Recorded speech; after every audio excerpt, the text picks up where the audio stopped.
Өнөөдрийн бэлтгэдэг тавтай морил юунаа байна. Нэлээд удаан хугацааны дараа уулзчихъя. Бараг 3-4 сар бараг болох гэж байгаа шүү байна. Тэгээд миний амьдралд нэлээд олон өөрчлөлт гарсан. Тэгээд тэднэрээгаа ер нь бол багцлаад ярьж чадахгүй бол мэдэхгүй юм. Гэхдээ энэ удаад нэг юм тархиа ингээд амраа нэг тийш нь ингээд бодлоо цэгцлэе гэж бодоод тэгээ гоё зураг зурхаар гараад ирсэн байна. Аль өдөр энийг аваад одоо энэ дээрээ гоё яг надад ингээд төрж байгаа сэтгэл мэдрэмжээрээ юмар ч хамаагүй зураг зурмаар аахгүй юу. Харж байгаагаас өөрчлөгдсөн зүйл гэх юм бол би ингээд бурчгаар хэм хэлсэн үсэндээ өөртөө жоохон өөрчлөлт хиймээр санагдаад айгуу тийм айж исэн. Өөртөө өөрчлөлт хийх өмнө нь уг нь амар зоригтой тийм байсан чинь сая энэ удаагийн бүр маш айж байгаад ингээд хийлээсэн. Ямар ч тач тэгээд эхэндээ ингээд яах гэж хэлээгүй гэд ингээд харамсчихсан ч гэсэн одоо л хүснэндээ жоохон тасаад тэгээд айгуу тайчгүй харагдаад байгаа. Тэгээ өөр нэг харагдаж байгаа юм нь жоохон нүүрэн дээр нэлээ их юм гарцсан. Холооны үйлрэл эхлээд тэгээд ингээд хүүснэл гараад байгаагаас болсон байх. Нэгт хоёрт гэх юм бол гормоны өөрчлөлт жоохон явагдаад ах шиг байна.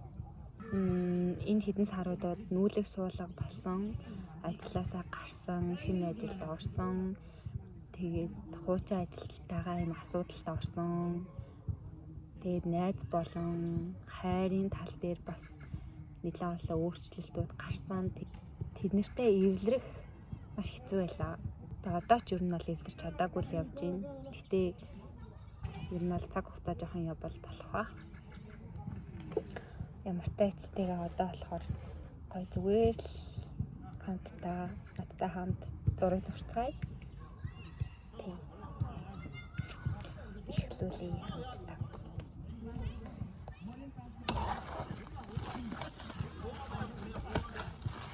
Гадаа одоо яг ингэж нар заргаад аяа гоё ялч.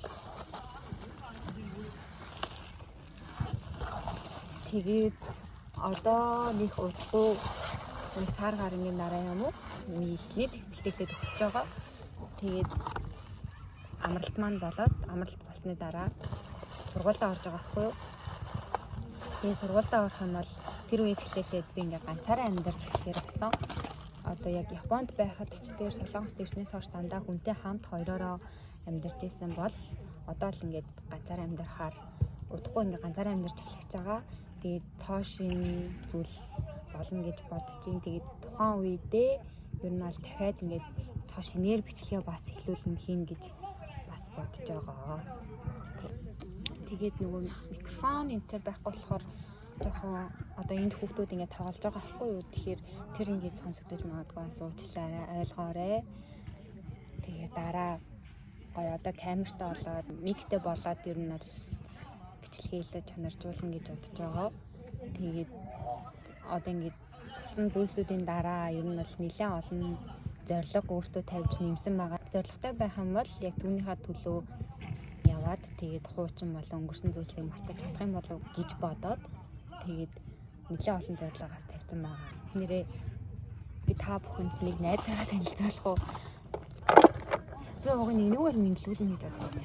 Одоо тэр ажлынхнаараа анх удаа ажлын юунд ороод ажлынхнаараа ажил хараад хоолнд орно гэж тэгэхгүй ажлын хоолнд орно хэшиг гэж Солонгост тэрэнд орж үзээд тэгээд орсон газар маань ийм байсан аахгүй юу. Тэгээд хөөхөн ингээд гисэн чинь надад бүр ингээд аваад өгсөн. За шууд ингээд суулгаад аваад өгсөн. Тэгээд ингээд хоолоогоороо салдаг. Дотор нь ингээд зоос хийсэн байгаа. Тэгээд миний анхны зоосыг захирал хийж өгсөн. 500-ийн зоос. Сайн уу найзуудаа. Одоо тэгээд бид хоёртай хамт үргэлжлүүлээ зураг зурцгаая. Усаа хийх сав аяг нь бол юм. Тэгээд энэ хэрэгэлсэн байсан усны савн дотор карантин ус хийгээд ирсэн. Энэ болохоор миний уух чаавртай ус байна. Гүүц мөхөрийн төшөөлөд тавьчлаа. Тэгээд яагаад заавал ингээд хүн ихтэй ч юм уу, чимээтэй ч юм уу талбайг сонгож ингээд ирж зурж байгаа вэ гэхээр яа ч юм би бол угаасаа ямар ч нөхцөл байдалд чимээгүй байж чадахгүй мэлээ.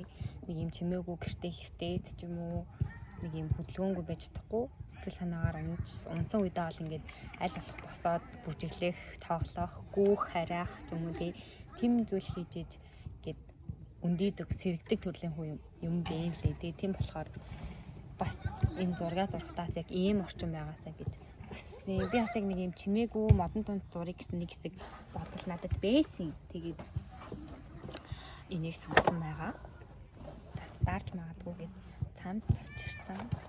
Хуцаараа бичлэг хийж байгаа болохоор iPad-аараа юм үзэх гээд авчирсан. Тэгээд миний чихэвч миний одоо хамт амьдарч байгаа найз манд гоё зураг зурдахгүй амар гоё зурдаг. Тэгээд тэр найз маань ингээ гуашаа байсан болохоор тэр найз хаа гуашааг болон нөгөө биер хэрглэжсэн зүйлсүүдийг авчирсан байгаа. Тэм нуршаа дээргүй зураг зуръя. Энэ нь бол миний толгой дотор нэг зураг дүрслэл бол байна. Тэрийг ихлүүлцгээе. Багасаа л бие тааж өссөн юм л та. Хийх хүссэн зүйлсийнхаа шийдвэрийг өөрөө гаргадаг. Тэр боломжийг мань эцэг маань жолоодог. Нэг тэгжэл хүмүүжиж өссөн. Өөрөө сайн бодож аваад чиний л зөв гэж бодож байгаа юм бол хинээс ч айлгүй зоригтойгоор хийхийг хүссэн үйлдэл болон үгээ хийлжээ гэж хийж амаа зааж сургасан. Тэглээгээд хэнд ч хамаагүй, юу ч хамаагүй ярьж болно гэсэн үг бол биш. Маш сайн бодох хэрэгтэй.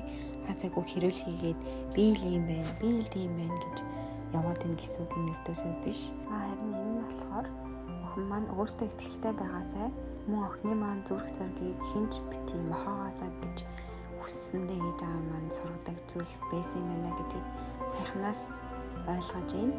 Үнийг яриад байгаа шалтгаан нь гэвэл өнөө өөртөө ихтэй байдал маань байхгүй болоод дотгошоо болоод хэлэх үгээ залгидаг болоод хин нэгний үгээр болоод нэг ингэж амьдраад байгаа юм шиг мэдрэмж төрөөд хүрээлэн орчин хамт байгаа хүмүүс гэх мэтчлэн таарч тохирохгүй байгаа зүйлсүүдээ сольж явах ёстой газраасаа явсан гэх юм уу?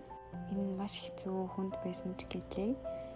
Миний өөрийн маань үнцнийг илүү ингээд надад мэдүүлсэн өөртөө илүү цаг цав гаргах боломжтой болсон юм шиг санагдаж байгаа. Хамт утсан хүн байтугай удаан өмссөн хувцснаасаа цаадахад надад үнэхээр хэцүү байдаг байхгүй юу? Хүмүүс шиг хүнд ус санах байтугай хүнд удаан уурлаж чадахгүй. Тэгээ миний буруу биш. Нөгөө хүний буруу байсан ч би зүгээр л очиод уучлахгүй уддаг. Муухай харилцаанд байхыг хүсдэггүй тэм төрлийн хүн. Гэхдээ энэ удаад өөр хинэгч биш зөвхөн өөрийнхөө бодохоор шийдсэн, өөрөө гомдмооргүй байхыг хүссэн, зүрх сэтгэлээ хайрлахаар шийдсэн, өрөвдсөн. Тэгээд энэ шийдвэрийн дараа надад бүр маш олон зорилгууд бий болсон. Маш олон шинэ зорилгууд. Тэгээд түүнийхээ төлөө одоо ингээд авч ийн. Миний ингээд хамгийн том сурсан нэг зүйл болохоор өнгөрсөнд харамсахгүй байх гэдэг зүйл. Энийг та хэдэд ч гэсэн хэлмээр санагдлаа. Нэг гинт болоод өнгөрсөн. Хизээж тэрийг ингээд буцааж өөрчлөх боломжгүй. Тиймээс дахиж алдахгүй хичээгээд тэг өнгөрснийгөө хүлээн зөвшөөрөөд өөрийгөө хайрлаад зорилтуудынхаа төлөө шүдээ зуугаад хичээх хэрэгтэй шүү. Нэрийн зурсан зурагны маань хувьд болохоор голдон ага цагаан мэдээж би ертөнцийг ер нь л ингээ хар бараанаар явах төсөлж байгаа юм. Гэхдээ тэрэн дотор ингээд надад төрж байгаа мэдрэмжүүдийг би яг утсан дээр байдаг эможнуудаар илэрхийлж явна гэж бодсон. Дүүрэн дүүртэл би яг өөрт гүн сэтгэл төрүүлсэн, мэдрэмж төрүүлсэн тэр эможнуудыг илэрхийлж зурна гэж бодож байгаа. Тэр болгоныгаа харах утганд ингээд санах байх тухайн үйл явдлаа. Бичлэгтэй хамт байсанд баярлалаа. Дараагийн бичлэгээр удахгүй болцгоо. Баяртай.